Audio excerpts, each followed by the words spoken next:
안녕하십니까. 오늘은 2025년 12월 31일 수요일입니다.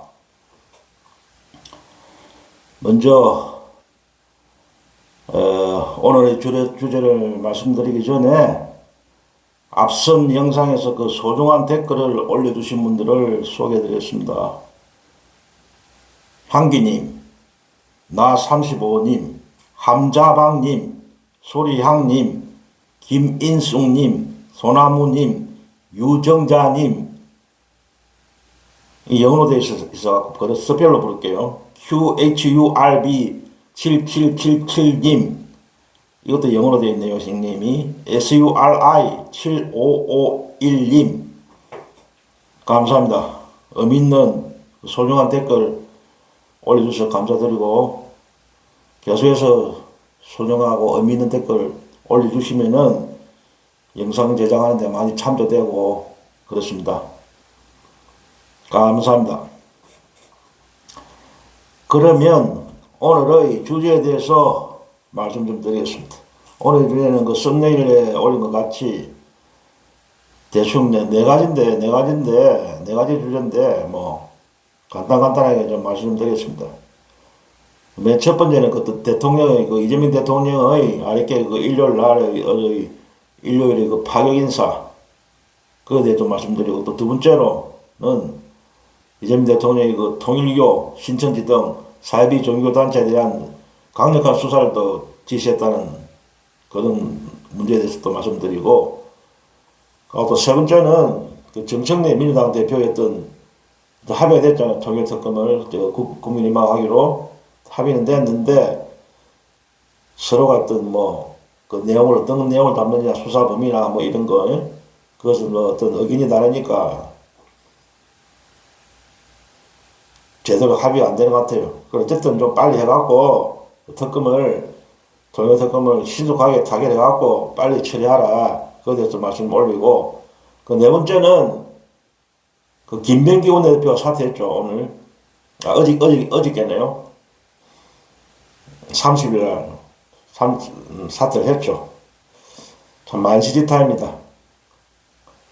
그에 대해서 또 말씀 좀 올리고, 그러고 또 김병기 원내대표하고 어떤 연관된 강선우 의원의 의혹에 대해서도 말씀 좀 간단히 올리겠습니다. 오늘 31일이네요. 오늘이 2022년도의 마지막 날입니다. 올해도 이제 몇 시간 안 남았습니다. 새해 오늘 밤이 지나면은 새해 또 2026년 병오년이 시작됩니다. 다가오고 있습니다. 오늘이 마지막, 을사년의 마지막 날입니다. 먼저 오늘의 주제, 먼저 첫 번째, 이재명 대통령의 파격 인사, 지난 일요일에 발표된 그 파격 인사, 여러 번 인사 발표가 났는데, 그 중에서 가장 핵심, 가장 지금 논란거리에 대한 충격적인 인사, 진짜 엄청난 파격적인 인사, 역시 누구냐, 이해운 전 국민의힘 의원. 이 사람을 새로 신설되는 기획예산처 장관 후보로 지명했습니다. 모두 깜짝 놀랐죠. 전혀 예상하지 않은 인물인데 그런 발표가 났습니다. 이게 기획예산처가 신설되는 무슨데, 물론 과거에 있었어요. 이게 김대중 정권하고 김대중 정부하고 노무현 정부 있었어요. 이따가 여기 이명박 정부 때부터 폐지됐는가 그럴 겁니다. 그게 다시 생기는 건데, 이게 진짜 중요한 부서예요. 이게 이재명 정부 예산을 담당하는 부서 아닙니까? 예산이 가장 중요하잖아요. 예산을 다루는 주무장관이 됩니다. 주무장관인데 이 핵심 부서예요. 핵심 부서. 가장 핵심적인 부서에 국민의힘 인사를 파격적으로 임명한 겁니다. 그러니까 모두 놀라는 거죠. 이분이 이제 삼선은 삼선.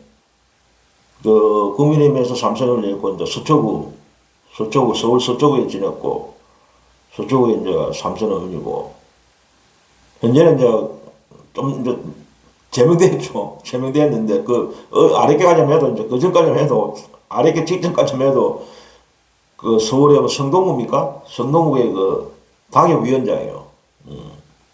그 민주당으로 치면 이제 지역위원장인데 바로 제명됐잖아요. 임명과 동시에 이 인사가 발표되는 동시에 3시간 만인가 국민의힘에서 제명시켜 버렸잖아. 자, 그런 걸 억수 빨라 국민의힘이. 자, 이거 진짜 중요한 부서인데 이런 중요한 부서에 이 초대 이제 장관이죠. 거기에 이런 국민의힘에서 있던 인사를 임명한다. 모두 놀랬죠. 여야 뭐 양쪽 여당 야당 할 거 없이 뭐 또 언론들도 뭐 깜짝 놀래버린 거죠. 전혀 예상치 못한. 이분이 삼선 의원이고 부산 출신 부산. 고향이 부산이더라고. 그 여고는 또 마산여고인가? 경상남도 이제 마산여고 나와갖고 이제 서울대 경제학과 출신이고 경제학 박사야. 경제학 박사고 경제통이야 경제통. KDI에 뭐 연구위원을 일했고 뭐 이런 게 나오더라고 보니까. 일단 경제 전문가예요. 경제 전문가인데 전공이. 그 외에도 뭐 이제 또 김성식이라는 분. 이분도 이제 부산 출신인데 이분은 이제 대통령 직속 이제 경제자문회의 부의장. 이것도 장관급이에요. 이거는 이 직책은 청문회가 필요 없어요. 청문회 거치지 않아도 대통령 임명해놓으면 되는 거예요. 김성식 이분도 부산 출신인데 이분도 조금 이제 물론 국민의힘 쪽에서 정치 활동을 한 분인데 좀 개혁적인 운동권 출신이고 국민의힘 안에서도 좀 개혁적이고 어떤 그런 인사였죠. 그 안에서는 거기서는 반골 기질이 좀 있었고 그 대체로 또 다른 분도 며칠 또 임명했는데 가장 중요한 거는 이해훈. 나머지는 뭐 그렇게 뭐 문제되는 인사는 없는데 그렇게 어떤 논란이 되는 인사는 별로 없는데 이해훈 이 사람이 이제 문제. 양쪽에 지금 막 난리. 양진영에서 민주진영도 난리고 저 국민의힘은 더 난리고. 그런데 이제 어떤 이 파격 이번에 깜짝 쇼죠. 이제 파격적인 인사를 한 이유 그 어떤 의미를 보면은 그 이재명 대통령의 어떤 철학이 반영된 거죠. 인사 철학이. 어떤 의미냐 이번 파격 인사의 의미는 어떤 진영 민주진영 뭐 보수진영을 넘는 실용주의 용인술이다. 이재명 대통령 강력히 실용 아닙니까? 그리고 또 인사에서는 인사 어떤 발탁할 때는 가장 우선하는 능력이다. 전문성과 능력. 그리고 또 어떤 의미가 있느냐? 협치. 야당과의 협치. 그리고 또 중도 확장 통한 국정 동력 확보. 이런 의미도 있고. 그리고 어떤 현재 어떤 기획재정부의 어떤 방만함. 그리고 너무 막강 어떤 권한이 집중되어 있는 예산까지 포함되어 있어갖고 어떤 너무 비대해지고 너무 예산과 또 장난치고 나니까 그걸 좀 기획재정부를 약화시키고 따로 떼내는 거죠. 예산 부분을 기획재정부에서. 그러니까 새로 기획예산을 신청했는데 어떤 부처 개편에 따라 어떤 전문성을 강화하는 의미도 있고 여러 가지 의미가 있습니다.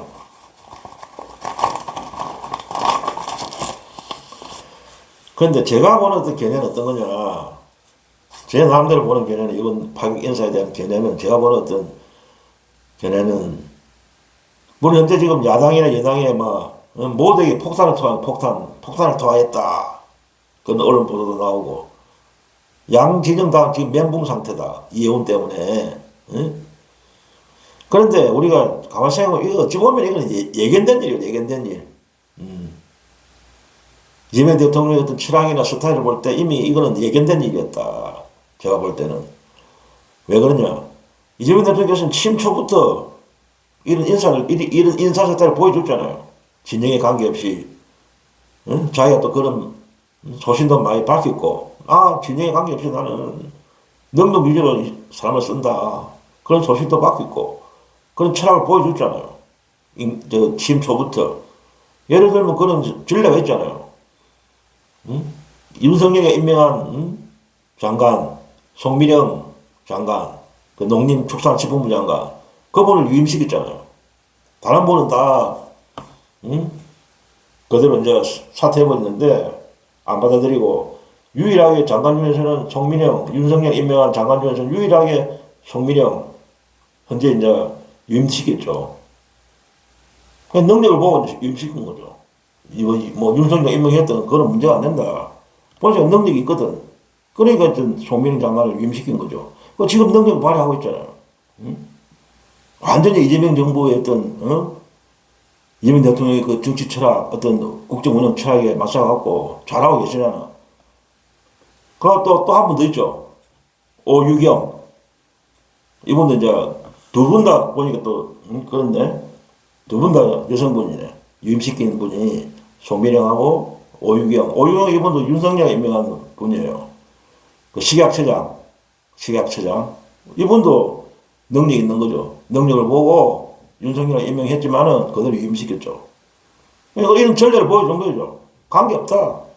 어느 진영에 속하든 능력과 전문성, 나라에 대한 충성, 그것만 본다. 국민에 대한 어떤 헌신, 그런 것만 보고 나는 임명한다. 그런 말씀하셨잖아요. 그러니까 이건 어찌 보면 예견된 일이었다. 이혜원 전 국힘의원을 지명한 것도, 물론 또 한간에서는 내년 6월 달에 지방선거를 겨냥한 거다. 어떤 정치공학적 분석이 나오는데, 물론 어쨌든 이거는 정치니까 선거에 대한 어떤 그런 것도 생각하시겠죠. 그런 것도 물론 있겠죠. 어떤 내년에 어떤 지방선거라니 그런 것도 고려하셨겠지만은, 저는 그것보다는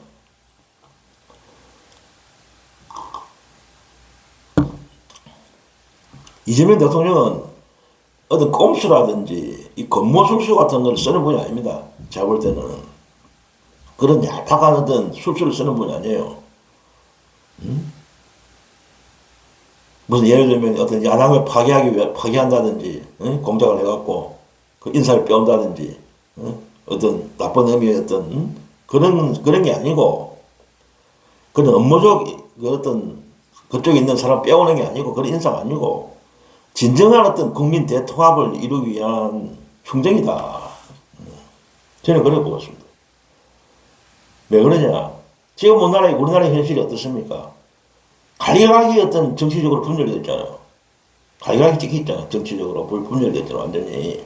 지역은 지역대로, 또 이념은 이념대로, 거구 태극기, 그리고 또 극자, 극자 세력은 그렇게 우리나라는 없죠. 심한 적자 세력은 없는데, 어쨌든, 정치적으로 완전히 갈리 있고, 분열되어 있고, 지역으로 갈리 있고, 또 세대별로 갈리 있고, 그러니까 어떤 재산에 따라 어떤 경제적인 어떤, 부에 따른 어떤 양극화, 여러 가지로 다 찍혀 있잖아. 우리나라가. 물론 우리나라만 그런 거 아니겠지만은, 우리나라도 어떤 지금은 진짜 분열이 심하다. 그러니까 통합이 안 되는 거랍니다. 통합이 안 되는 거죠. 다 갈갈이 찍혀져갖고. 그런 걸 이제 워낙 절실하게 그런 문제점을 아시는 분이기 때문에 조금이나마 어떤 국민 통합을 하고 국론 분열을 하기 위해서 어떤 의지의 표현이다. 대통합의 의지 표현이다. 그 어떤 의지다, 그게. 진짜 순수한 의지다. 어떤 선거에 어떤 유리하게 하기 위해서 그런 것도 아니고, 제가 볼 때는. 순수하게 오로지 국민 대통합이다. 오늘도 국무회에서 그런 발언을 하셨잖아요. 이재명 대통령이. 국무회에서 오늘도, 어제겠죠. 어제네. 국무회에서 발언을 하셨다고, 어저께. 어떤 발언을 하셨느냐? 대통령이 가장 중요한 책무는 국민 통합이다. 국민 통합이 가장 최고의 임무다. 그 당선되기 전에는 뭐 선거 때나 당선되기 전까지는 어떤 하나의 특정 계파, 특정 어떤 세력의 대표자지만은 선거가 끝나고 당선된 이후에는 대통령이 된 이후에는 모든 국민이 대통령이다. 그래 말씀하셨죠. 평소에도 그래 말씀하셨어요. 오늘만 그런 게 아니고 어제만 그런 게 아니고. 예를 들어서 좀 그런 예도 드시더라고. 응? 콘크리트, 우리가 아는 콘크리트. 콘크리트가 되려면은 시멘트만 있어야 되는 것도 아니고 모래만 있어도 되는 것도 아니고 시멘트도 있어야 되고 모래도 있어야 되고 자갈도 있어야 되고 물도 있어야 된다. 그래야 콘크리트가 된다. 골고루 다 섞여야 된다는 거지. 그런 어떤 예를 드시고 그런 말씀 하시더라고. 그래, 이거는 진정한 어떤 통합의 행보지, 무슨 업무를 꾸미고, 뭐 야당을 파괴하고 그런 건 아니다. 제가 볼 때 그래 보이더라고, 저는. 순수성이다. 순수한 오로지 국민 통합. 그러고 내하고 다른 어떤 의견도 청취할 수 있는, 응? 토론할 수 있는, 응? 그런 문화를 또, 응? 만들고 싶다는 말씀도 하시더라고요.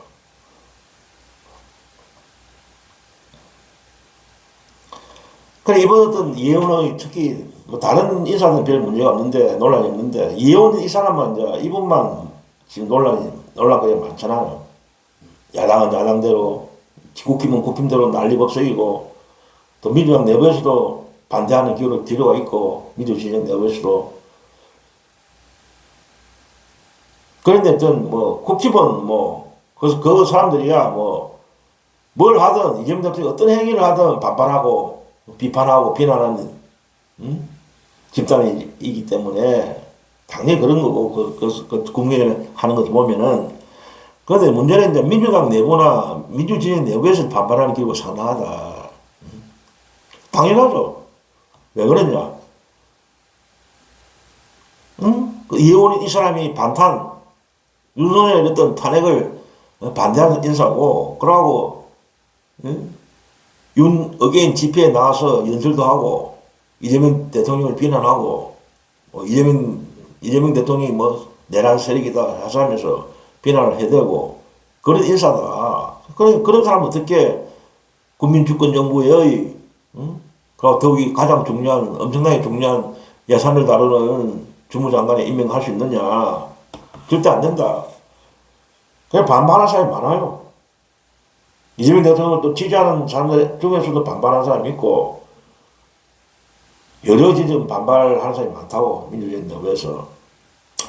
이재명 대통령이 이런 반발 기류가 있다는, 만약 이 사람을 임명하면 반발할 수 있다는 이런 걸 모르고 했겠어요. 당연히 예상했었겠죠. 그럼에도 왜 강행했느냐. 그 나름대로 이유가 있는 거죠. 제가 볼 때는 이유가 있는 거예요, 대통령이. 저도 처음에 어떤 이 보도를 처음 보고 이혜원이라는 사람 보고 나는 이혜원 처음에 할 때 뭐 다른 사람인가?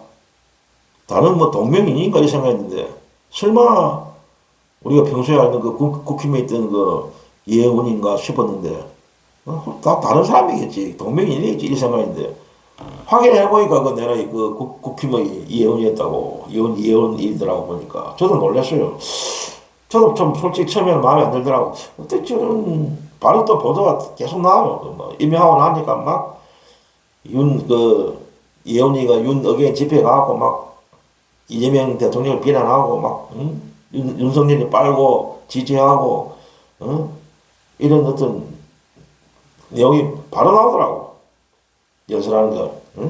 어게인을 외치고 저런 사람을 어떻게 임명했을까 싶더라고 처음에 나는 좀 이건 아니지 않는가 이런 이연예인은 너무 선 넘은 거 아닌가 이런 생각했는데 좀 시간이 이제 지나고 나름대로 또 심사숙고도 해보고 왜 대통령이 이런 문제 있는 인사를 윤석열 탄핵을 지지하고 어째 반대하고 윤어게인을 외친 이런 인사를 굳이 임명했을까? 안 그래도 뭐 사람 찾으면은 우리 민주진영 내부에도 예원보다 더 훌륭한 사람이 천일 건데, 전문성이나 뭐 어떤 그런 거 찾으려면 민주주의 내부에서도 여러 인사가 충분히 있을 건데, 왜 굳이 이런, 문제 인사를, 더구나 어떤 내란 척결의 척결을 가장 척결을 해야 될 어떤 국민의 주권 정부에서 이런 인사를 했을까? 그래서 나도 좀 처음에는 좀 이건 아니지 않나 생각했는데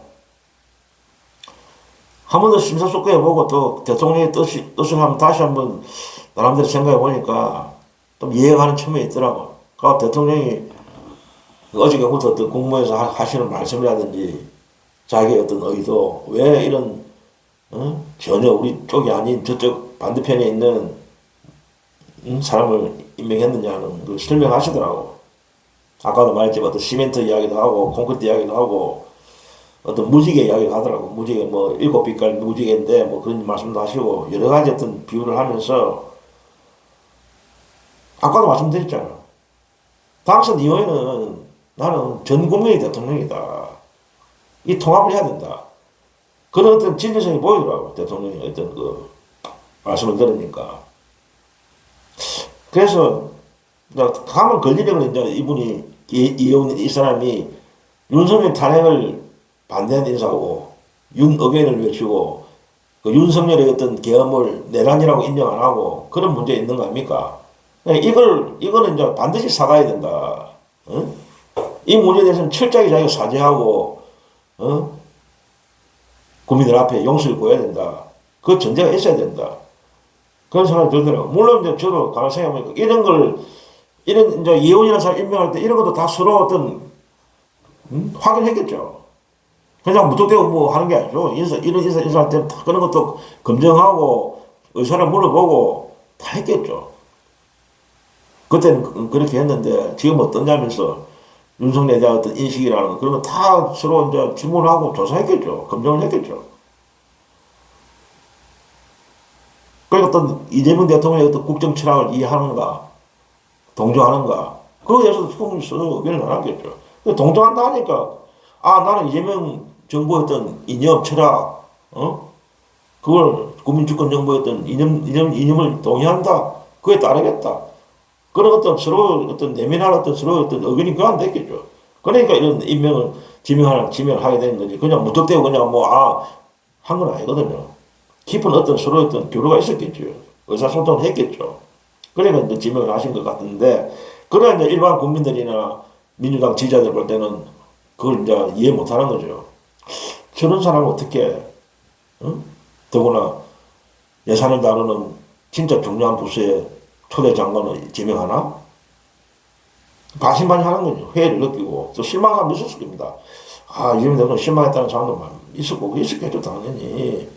우리가 그 겨울에 그렇게 투쟁을 하고 이 정권을 탄생시키는데 뭐 죽 서서 개주나 이런 식으로 표현하는 사람도 있죠. 이건 죽 서서 개주는 거다 생각하면서 그런 불만을 토로하고 그런 건 많더라고 보니까. 그러나 이제 저는 대통령의 뜻을 이제 한번 숙고해보고 하니까 지지할 수밖에 없다 이거는. 이유가 있다. 나름대로 대통령의 깊은 뜻이 있다. 그리고 이제 오늘 보니까 그 사죄 문제, 그 반성의 사과의 문제, 그 탄핵에 대한 찬성이라든지 윤의견을 외친 데 대한 어떤 반성을 해야 된다는 그런 말이 나오니까 오늘 출근길에 그 반성한다. 그때 내가 잘못됐다. 잘못 판단한 거다. 그 당시에 그 거리에서 투쟁하신 국민들한테 죄송하다. 그런 이제 사과의 말을 하더라고요. 출근길 인사에서. 그 앞으로 또 청문회까지 또 남아있잖아요. 청문회 어쨌든 거쳐야 되니까, 장관이니까. 그때도 또 솔직하게 또 반성을 또 하겠죠. 그러면 거치면은 조금 이제 진솔하게 반성하고 사죄하면은 어떤 이 민주주의 내부의 그 지지자들도 반감을 가졌지만 조금 좀 마음이 조금이라도 바뀌지 않나 그리 싶습니다. 그러니까 일단 저는 대통령의 뜻을 존중하고 했어요. 깊은 뜻이 있다.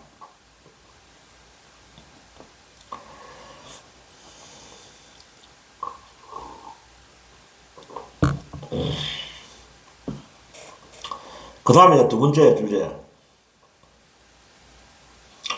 이재명 대통령이 어저께 국무회에서 통일교, 신천지 등 어떤 사이비 종교단체의 어떤 종교단체와 정치권 유착관계, 그게 지금 문제가 되잖아요, 지금. 그에 대해서 철저한 수사를 지시했어요. 엄정 수사해라. 그냥 허지고지 넘어가서는 안 된다. 특별수사본부를 설치해서라도 뭐 검찰이나 검경이 합동해갖고 특별수사본부를 설치해서라도 신속하게, 철저하게, 강력하게 수사하라고 엄정 지시를 내렸어요. 물론 이거는 대통령이 평소 의지가 있었죠. 그 전부터도 이 사이비 종교단체에 대한 어떤 해상 문제에 대한 어떤 검토도 해라는 지시도 있었고 강한 의지를 갖고 있잖아요, 대통령이.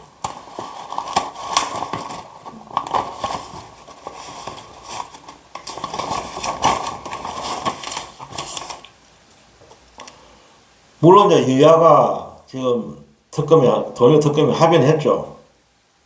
처음에는 민주당 김성현 대표가 뭐 반대한다고 왕강 버티다가 대통령께서 이제 엄중한 해라고 지시가 내려오니까 합의를 했잖아요. 마지막에 합의를 했죠, 여야가. 그런데 합의 과정에서 서로 어쨌든 그 내용, 수사 범위라든지 어떤 누구를 수사하느냐, 어떻게 하느냐, 서로가 어떤, 자기 당에 유리하게 서로 하려고 그 합의 과정이 쉽지 않잖아요. 합의하기가. 여야가 합의하는 게. 국힘은 국힘대로 어떤 저 당이 유리하게 하려고 할 거고, 또 민주당은 민주당대로 민주당이 유리하게, 특검의 어떤 수사 범위라든지, 그런 거를 할 거고, 합의가 쉽지 않은 거예요. 가보니까 이게. 그래, 시간이 걸리는 거예요. 특검이 출발하려면 시간이 꽤 걸리겠더라고요. 합의가 안 되니까 서로 티격태격 하잖아요. 그러니까 이런 걸 잘 아시겠죠, 대통령께서도. 아니까. 그러니까 대통령도 특검에 자을 열지 말고, 경찰이나 검찰이 강력하게 수사를 해라. 만약 특검이 뭐 시작되면은 그때 가서 언제든지 수사하다가 수사 자료를 넘겨주면 된다. 어쨌든 특검이 출발하기 전까지는 강력한 수사를 해라. 엄중하게. 그런 지시를 하시더라고. 근데 이 통일특검을 보면은 솔직히 국민의힘이나 민주당이나 솔직히 할 마음 없을 겁니다. 하기 싫은 거지. 솔직한 마음으로는. 양당이. 물론 겉으로는 그런 이야기를 못하지. 그러나 내가 볼 때는 제가 추측컨대 민주당도 그렇고 국민의힘도 그렇고 솔직히 하기 싫어요, 이거. 통일특검을. 왜? 다 걸려있거든. 민주당도 민주당 나름대로 그 정도의 차이는 있겠지만 민주당도 인사들이 연루돼 있고 어느 정도. 국힘은 물론 보나마나 민주당보다 더 많이 연루돼 있겠지. 그 어쨌든 연루된 건 사실 둘 다. 그래서 서로가 싫은 거예요. 솔직히 하기 싫은 거야 이거. 그러니까 국민 여론인자 워낙 해라는 압박이 있으니까 마지못해 하는 거야 이게.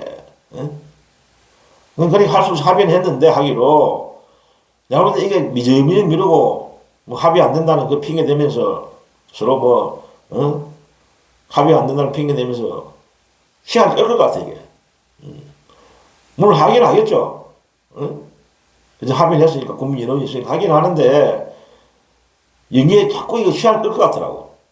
하는 꼴을 보니까. 그 내년 또 6월달 지방선거도 있고 하니까. 그러니까 이런 걸 아시니까 정치권에 맡기면 안 된다는 걸 아시는 거죠, 대통령이. 그러니까 특검에 신경 쓰지 말고 검찰하고 경찰이 제대로 수사해라. 그 말이 말씀 맞죠.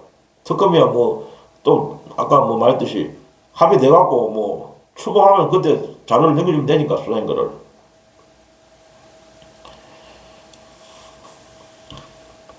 이거하고 연관된 이거 이야기인데 세 번째 주제는 정청래 대표가 아까 말했지만은 그 통일교 특검에 반대했잖아요. 처음에는 강력 반대했잖아요. 절대 못한다 우리는. 못 받는다.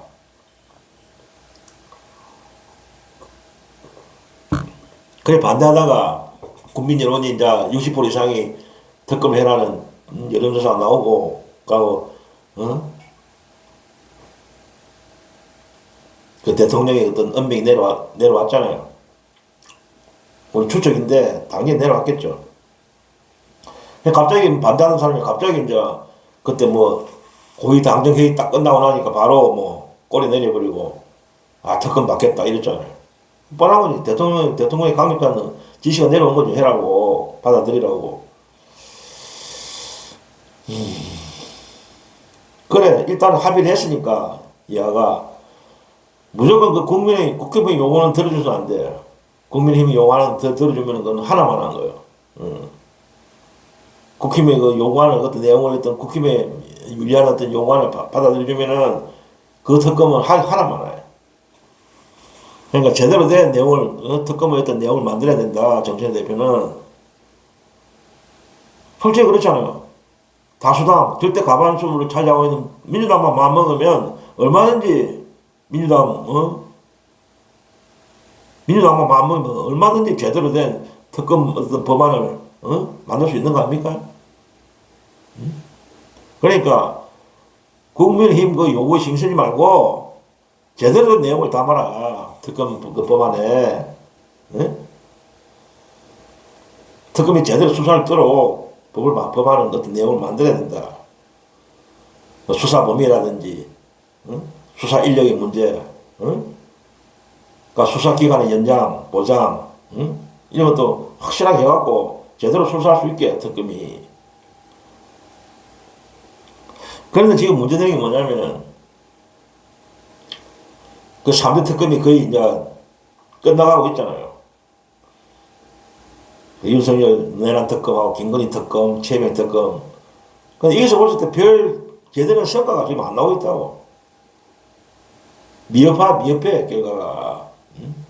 물론, 조희대 사부 이것들이 협조를 안 해준 면도 있지만은, 기각시켜버리고, 구속량 중하면 그런 면도 있지만은, 특검도 제대로 못한 것 같아요. 그러니까 좀 미흡하다는 평가가 많이 나와요, 특검이. 그 제가 볼 때는 그래 분석하는 사람도 있는데 제가 볼 때도 특검 자체의 구성이 문제가 있다. 사실상 검사 출신들이 다 특검이 다 하잖아요. 수사도 특검 검사 출신이고, 특별검사 특검도, 그 뭡니까? 김건희 특검의 그 한 분이가 그분만 뭐 판사 출신이고 나머지는 다 검사 출신이야 검사. 수사관들도 전부 검사들이고. 그러니까 이거는 특검이라는 게 우리 그 3대 특검은 다 윤석열이 연관된 거 아닙니까? 그 특검 자체가 윤석열을 수사하는 거 아닙니까? 윤석열이가 누굽니까? 검찰총장 출신이잖아. 그러니까 저가 자기 선배, 검사들은 다 저끼리끼리 잘 통한다 아닙니까? 그 윤석열이 검사니까, 검찰총장 출신이니까 봐주는 것 같아. 제대로 수사를 안 한 것 같다고 보니까. 같은 식구니까, 같은 검사들이니까. 그러니까, 그, 특검 안에 그, 수사진들이 다 검사니까, 윤석열하고 연관 안 되는 그 사람들이 과연 얼마나 되겠어? 거의 다 윤석열하고, 연관이 있는 거지, 다. 줄이 있는 거지, 서로가. 윤석열하고. 그러니까 제대로 수사를 안 하는 것 같아요. 하는 척만 하는 것 같아요. 그러니까 이게 제대로 결과가 안 나오는 것 같아요, 특검이.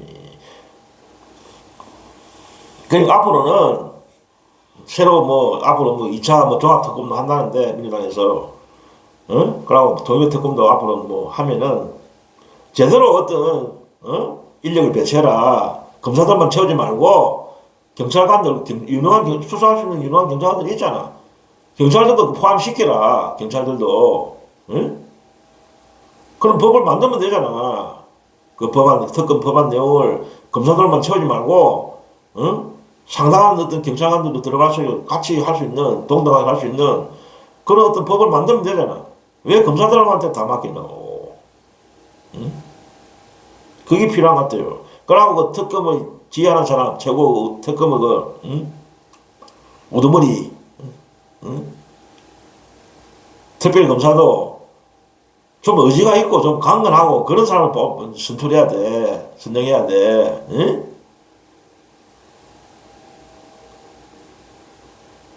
특별검사 그 우두머리 그런 사람을 좀 정의감 있고 강직하고 능력 있고 그런 사람 뽑아야지 별 뭐 어떤 의지도 없는 그런 사람을 뽑으니까 이게 문제되는 거 아닙니까? 3대 특검이.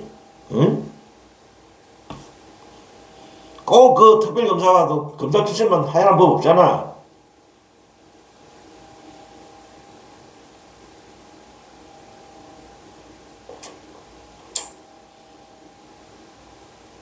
변호사 출신도 문만대 할 수 있잖아. 변호사 출신. 꼭 검사만 해야 됩니까? 민변이라든지 그런 그 민주화 변호사, 응? 어떤 민주적인 어떤 변호사, 그런 분들 얼마나 할 수 있는 거 아닙니까? 특검에. 그러니까 앞으로는 좀 인원 구성에 대해서 각별히 신경을 써야 된다. 검사들만 채워서는 안 된다. 2차 종합 특검도 마찬가지다. 제대로 수사할 수 있는, 공정하게 수사할 수 있는 그런 인력을 배치해야 된다.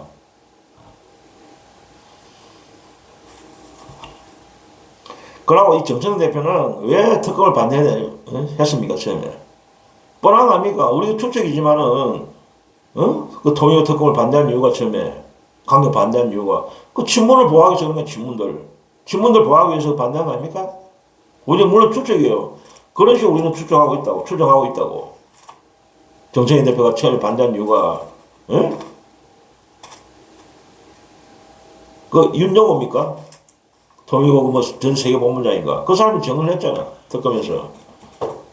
문재인 정권 때는 국민의힘보다 민주당하고 더 가까웠다. 더 우리가 접촉이 많았다. 그런 정을 했잖아. 그러니까 문재인 정권 당시에 친문 인사들이 분명히 연루됐다는 걸 알고 있는 거지, 정청래도. 그러니까 적극 반대한 거야, 이걸. 응? 처음에는. 그러니까 정청래 대표도 친문들 뭐 실드 친다고 특검을 뭐 미적대거나 연기한다는 그런 꼼수 부리지 말고 제대로 추진해라고. 특검을 빨리 국민의힘하고 타결해갖고 빨리 제대로 그 내용을 만들고 특검 법안을 친문들 보호한답시고 그런 짓거리 하지 말고 제발 좀 제대로 좀 내용을 만들어갖고 민주당 대표 하려면 좀 제대로 해. 하려면은 말만 떠들지 말고 통일교 특검부터 좀 제대로 해보라고. 반드시 이번 기회에 어떤 통일교나 진천지 이런 사이비, 나라를 망신이는 극우 사이비 종교단체하고 정치권 일창을 반드시 밟아서 세원해야 됩니다.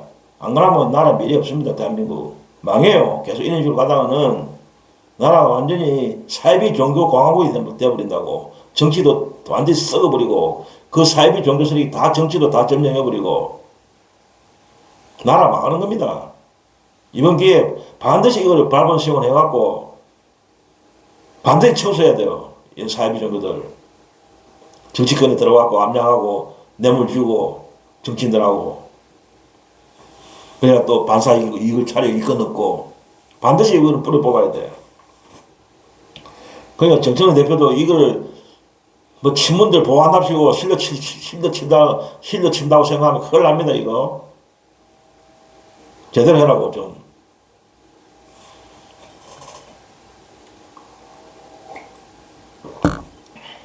다음 네 번째 주제. 김병기 원내대표가 이제 전 원내대표겠네. 사퇴했으니까. 30일 어저께 사퇴했죠. 참 만지짓타입니다. 한 달 동안 한 달 내내 김병기 문제로 얼마나 시끄러웠어요. 뭐 한 개 의혹이 나오면 또 그 다음에 또 의혹이 계속 나오고 터지고 뭐 폭로하고 그것도 뭐 해명도 제대로 못하고 길지 끌리다녀.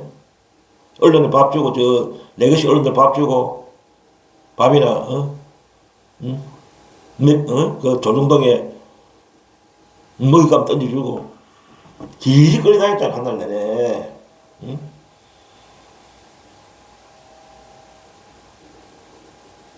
결국 이제 뒤늦게 사퇴했어요. 결국 자기가 더 버티기 힘든 거지, 이제는.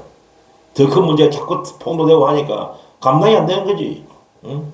자기 딴에 버틸라고 했겠지. 그러나 자꾸 새로운 폭로가 더 큰 게 튀어나오고 문제되는 게, 도저히 못 버틸 수가 없는 거지, 이제.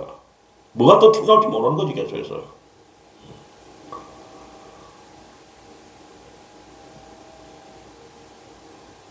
그래, 이 한 달 넘게 질질 끄는 과정에서 결국은 민주당도 이제 타격을 받고 엄청난 타격을 본 거고, 또 이재명 국민 주권 정부에도 엄청난 피해를 준 거예요. 김병기가.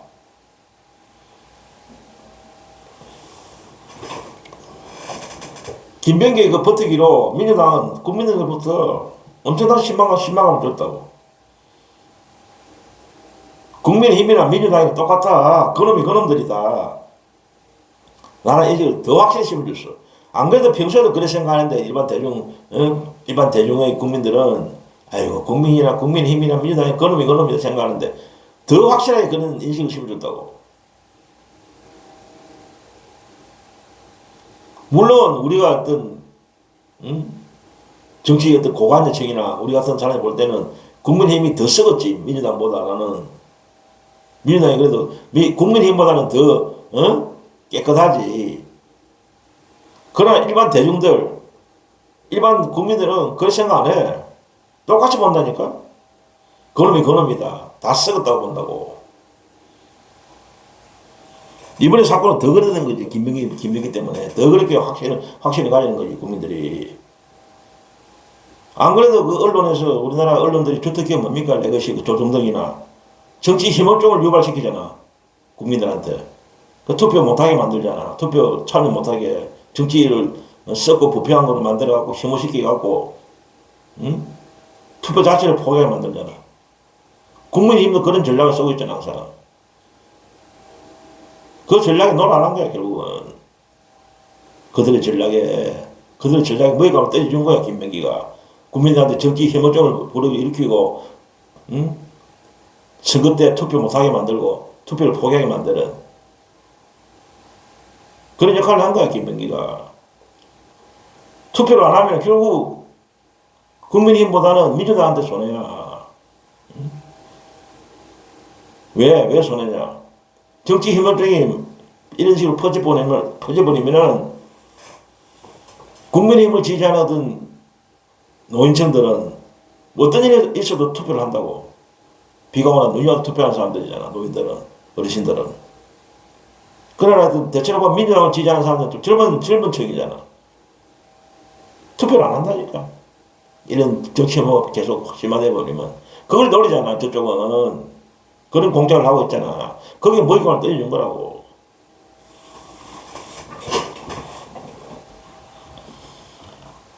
이왕 결국 사퇴할 거. 결국 버티다가. 얼마나 바보 같은 짓을 하는 겁니까? 자기도 손해, 민주당도 손해, 이명정만도 손해를 끼치고. 뭐 하는 짓입니까? 진짜 어리석은 사람이야, 이 사람. 정무 감각은 1도 없고 하는 거 보면은. 기본이 안 됐어, 정치인으로도. 민주당은 국회의원으로 기본이 안 돼 있더라고, 김병기라는 사람은. 물론 이번 같은 김병기 문제로 또 분열이 됐죠. 민주당 내부에서도 김병기를 옹호하는 유튜버도 그렇고, 유튜버들도 김병기를 옹호하는 유튜버, 또 김병기를 비판하는 유튜버라고 또 지지층도 갈려갖고, 김병기를 지켜야 된다는 또 지지자들, 안 가고 김병기를 사퇴해야 된다고 말하는 지지자들 또 갈렸어. 물론 다 자기 나름대로 이혼했어요. 그 주장하는 사람들 이야기 들어보면 이혼했는데, 참 이게 문제예요. 제가 그때 안 했게도 저번 영상에도 그때 팬덤 때문에 무조건 빨아대는 그게 참 문제다. 앞으로 참 제가 영상에 올려놨는데 그런 문제점이 노출된 거죠. 제대로 판단을 못하는 거야. 정치를 지지할 때 진짜 깨어 있어야 되는데 참 문제점이 많아요. 민주진영 내부도 저 거구 쪽만 문제가 아니고, 거구 저쪽에 국힘 쪽에 거구 지지자들만 문제가 있는 게 아니고 민주진영 내부의 지지자들 문제가 많다는 걸 이번에 더 느꼈어요, 솔직히. 큰일입니다. 물론 어제 원내대표에서 물러났지만은 수사를 받겠죠. 이제 어떤 고발은 돼 있으니까 이번에 문제점이 터져갖고 고발이 다 됐더라고. 수사를 받겠죠. 그냥 이번에 그 문제된 사안들 보면 재질이 안 좋아요. 재질이 별로. 재질이 안 좋은 건들이에요. 주로 갑질이고, 또 국민들이, 우리나라 국민 최고 싫어하는 정신들이 갑질을 굉장히 싫어한다고. 특히 이제 정신이 부인들이 나대는 거, 이거 굉장히 싫어요. 보니까 이 완전히 이것도 뭐 이번에 김병기 그 부인도 보니까 뭐 보통 사람이 아니더만 보니까. 응?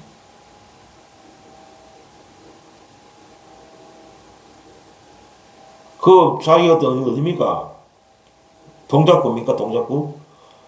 그 김병기 지역구 동작구죠. 그 동작구에 그 업무 추진 카드를 유용하고 사용했잖아. 그거는 빼도 박도 못해. 그 녹취가 나왔잖아. 사용했다는 게. 팩트잖아, 팩트. 그래갖고 김병기가 이 문제로 또 증거인멸 지시를 내려, 보좌관한테.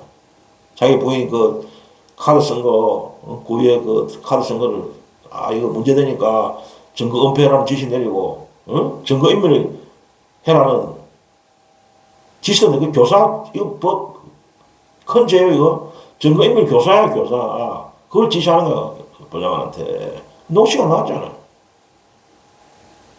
자기 김병기 음성이 그대로 나왔잖아, 녹취가. 부인 못하는 거지, 이거는. 빼도 박도 못하는 거지. 이런 게 터지니까 자기는 이제 버틸 힘이 없는 거, 못 버티는 거지, 이제. 자기 음성 녹취가 그대로 공개돼 버리니까. 범죄를 지시하는 거야, 보좌관한테. 자기 부인의 업무 추진 카드 유효한 거 감추기 위해서 교사하는 거, 증거인멸 교사를 내는 거야, 보좌관한테.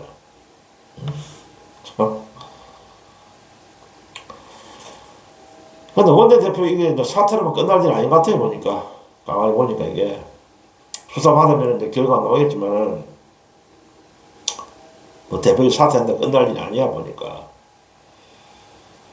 그런 걸 떠나서 이 사람은, 김병기라는 사람 볼 때는 이번 사건이 터질 때 어떤 대처 과정, 기자들이 질문에 대처하는 과정이라든지 모든 걸 볼 때는 이분은 정체성 안 될 분이야, 이 사람. 옛날에 오만하고, 내로남불.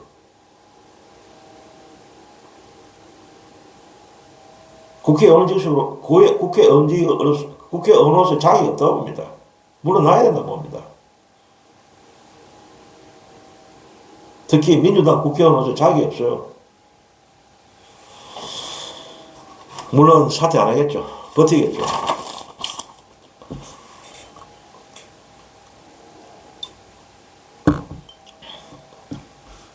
그리고 이제 마지막으로 이것은 김병기 의원하고 연관된 겁니다. 그 강선 의원의 어떤 이야기 좀 해야 되겠어요. 김병기 의원하고 연관된 건데, 강선 의원이 이제 공천 대가로 1억 원을 받았다. 그런 의혹이 제기됐어요. 의혹이 아니고 녹취가 깔린 거지, 녹취가. 녹취가 공개된 거지. 음성이 그대로 공개된 거예요. 김병기 의원하고 강선 의원하고 어떤 두 사람의 대화가 공개됐어요. 음성으로. 이것도 보니까 김병기 의원이 녹음한 거야. 비밀리에.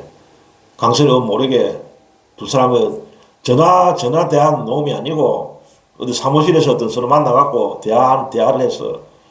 그것을 이제 김병기가 강선은 모르게 녹음을 한 거야. 그러니까 이 녹음이 지금 폭로된 거예요. 누가 폭로했는지 모르겠지만은. 어쨌든 김병기가 이거 녹음한 거야. 김병기가 전달해 줬겠죠, 누구한테. 이게 보니까 2022년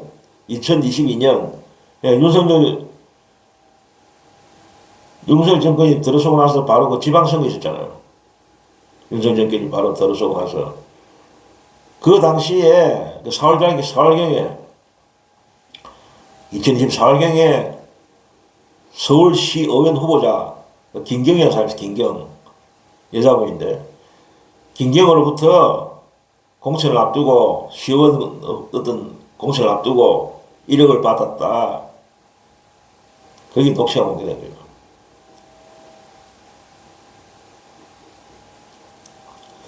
물론 이제 강선우의 보좌관 일을 받았다.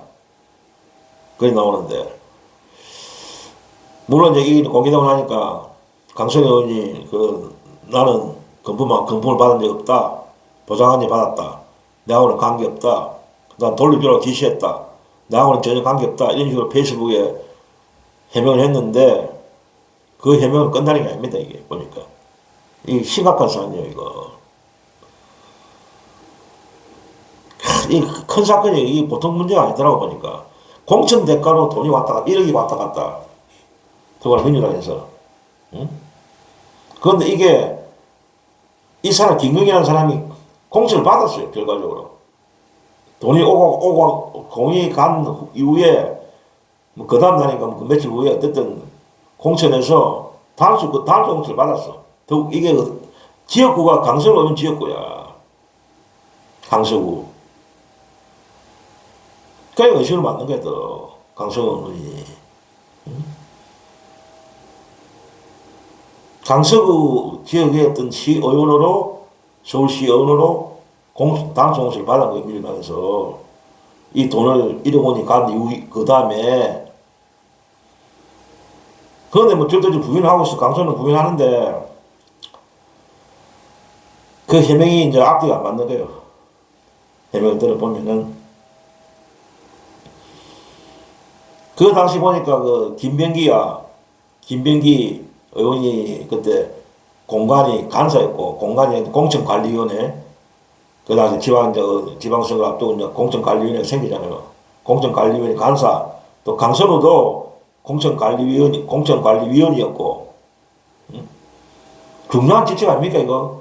공천을 담당하는 거잖아. 이게 얼마나 중요할 때입니까, 선거 때. 응?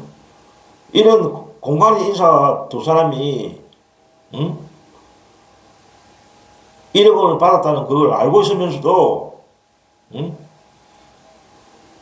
제대로 신고도 안 하고, 당에 신고를 해야 되잖아. 이런 걸 많이 알았으면은, 고발해야 되는 당에. 그냥 위안모에 하다가 결국은 김경현 사람이 다음 공천 받은 거야.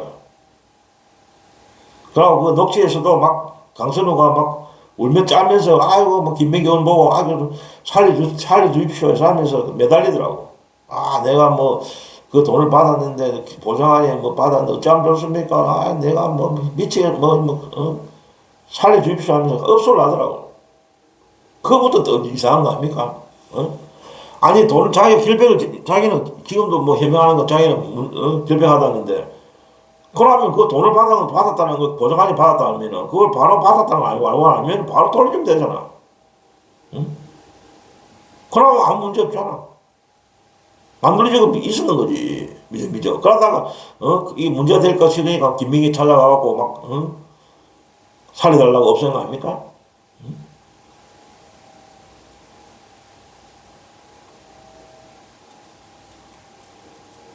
그런데 이제 이런 폭로가 나오고 나니까 그 김경 CEO는 부인하고 있어요. 나는 금품 공천 대가로 금품을 제공한 사실이 없다. 그런데 강선우는 녹취를 받았다는 게 나오잖아. 어쨌든 그 돈이 왔다는 게 보장한테 받았든 누가 받았든 어쨌든 그 1억이 왔다는 이야기가 강선우가 인정하고 있잖아. 그런데 김경은 그런 쪽에 공천 대가로 돈 줄 일이 없대. 발뺌하고 있어. 서로가 지금 발뺌하고 있다고. 이런 이제 폭로가 되니까 이 사건을 볼 때는 내가 이 사건이 터지고서 어저께인가 이게 아마 어저께인가 폭로됐을 겁니다. MBC인가 어디서 이게 딱 터지니까 아마 이게 제가 볼 때는 김병기도 할 수 없이 사표를 던진 것 같아. 자기 잘못하면 연관돼 있으니까. 뭐 자기는 뭐 녹취 녹취에 보면은 그 녹취에서 난 안 들은 걸 하겠다. 그 이제 강선우 하소연하니까 뭐 이렇게 이야기하니까 난 안 들은 거 하겠다. 그 강선우 당신이 알아서 그걸 건네주든지 알아서 하라. 나는 모른다. 그런 식으로 뭐 하더만은. 근데 김명기도 이게 잘못하면은 어쨌든 그 사람이 단수 공천을 받았단 말입니다. 그럼 자기는 이 사실을 알잖아. 그러면 그 공천 주면 안 되지. 더구나 이 사람이 간사잖아, 간사. 1억이 왔다는 걸 알면서도 어쨌든 공천을 받았잖아, 김경이. 그러니까 무기는 거냐? 김명기도 공천이 간 사람으로서 알면서 1억이 간 사람한테 1억 어떤 뇌물을 제공한 사람한테 공천을 주면 안 되지. 공간이 간사한 사람이. 모르면 몰랐지만 알고 있었잖아, 이걸. 응? 그러니까 두 사람 다 지금 강성이도 문제가 되고, 법적으로 문제가 되고, 김명기도 문제가 되는 것 같아. 그러니까 지금 고발이 되었어요. 두 사람 다 고발이 됐다고, 지금. 그래갖고 정청 대표가 이런 이제 폭로가 되니까 당에 뭐 감찰 지시했어요. 경섭에 대해서 조사해봐라. 윤리감찰 지시했는데 이 하나 많아요, 이거는. 어? 민주당에 안에 있는 뭐 윤리감찰 그 뭐 지시했는데 강서에 대해서 정청래가 지시를 내려서 감찰해봐라고 하나 많아요, 이거는. 민주당 안에 있는 윤리감찰이 뭐 하는 데가 뭐 수사권이 있습니까? 뭐가 있습니까? 영장 뭐 압수수색 영장을 압수수색을 할 수 있습니까? 뭐 할 수 있습니까? 하나 만한 거지, 이거는.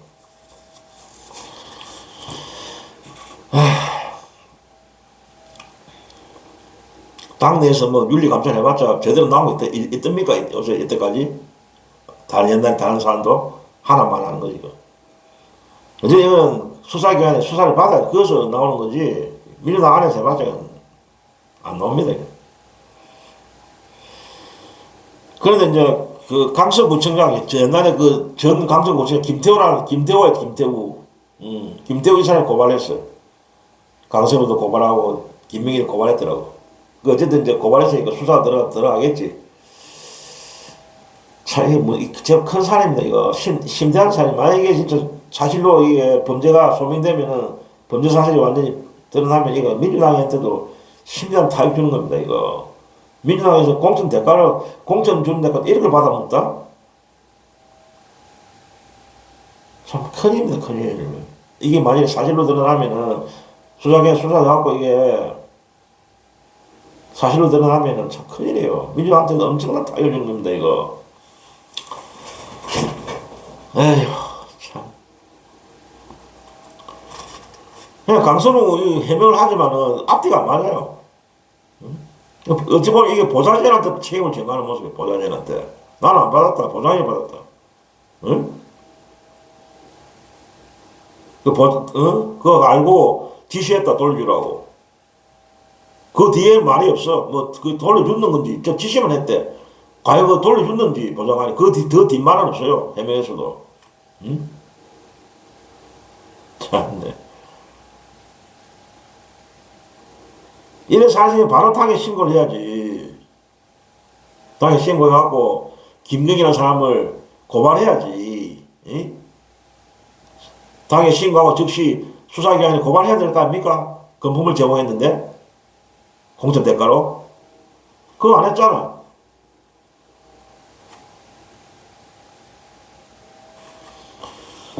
결국, 그래, 어쨌든, 단체 공수를 받았어, 이 사람이. 돈이 돌려주는지도 확인 안 되고 있고. 또, 김경은 지금 준 적 없다고 발뺌하고 있고. 금품 공천 대가로 준 적 없다고 발표하고 있고. 또 강선우는 그걸 받았다, 어떤 1억은 들어왔다는 것도 인정하고 있고. 참. 앞뒤가 안 맞아요, 지금 서로가. 이제 고발되니까 수사하겠죠. 사직당원 수사하면 누가 죄를 짓는지, 누가 범인인지 나오겠죠. 어쨌든 참 이게 민주한테 악재야, 악재.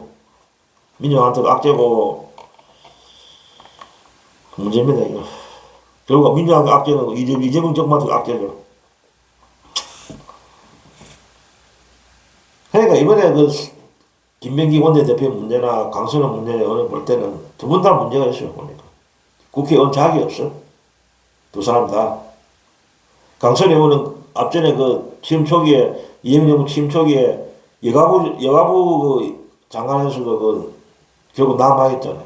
보좌관에 있던 갑질 문제 때문에. 그게 논란이 있는 거지만, 어쨌든, 여가부 장관 남았죠. 그때가, 나도 처음에는 강선우를 지지했어요, 그 당시에. 청문회 당시에, 인사청문회 당시에, 확실한 어떤 갑질했다는 증거가 없으니까, 분명하게. 임명해야 된다고. 그때 나도 주장했다고, 그 당시는. 근데 그 뒤에 보니까 좀 문제가 있어요. 강선하는 사람도. 이번 사안을 보니 그렇고. 그때 유일하게 국회의원 출신 중에 장관에 낙마한 사람 최초예요. 강선우가. 통틀어서. 인사청문회, 법인선거는 인사청문회 하고 나서 국회의원 출신이 장관 후보로 추천돼갖고 청문을 해갖고 낙마한 사람은 강선우가 유일하다고. 결국 자기도 사과했잖아. 아, 내가 처지를 잘못했다고.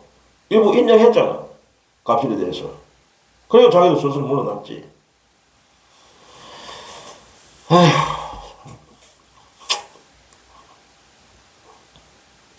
어쨌든 김명기나 강선 이 두 사람은 문제가 있어요. 내가 볼 때는 어떤 인식 자체가 공직자라서 인식이 전혀 없어요. 저 지나가 보니까. 국회의원 자격이 없다. 언제 사퇴해야 된다. 두 사람 다. 물론 사퇴 안 하겠죠. 두 사람 버티겠죠. 자, 오늘은 막 여기까지 하고 방송을 마쳤습니다. 두서없이 막 이것저것 말했습니다. 오늘이 마지막 날이네요. 어쨌든 건강하시고 우리 또 깨어있는 민주시민들 그리고 우리 또 구독자님들 새해 복 많이 받으시고 건강하십시오. 오늘은 여기서 방송을 마치고 다음 시간에 또 건강한 모습으로 찾아뵙겠습니다. 안녕히 계십시오.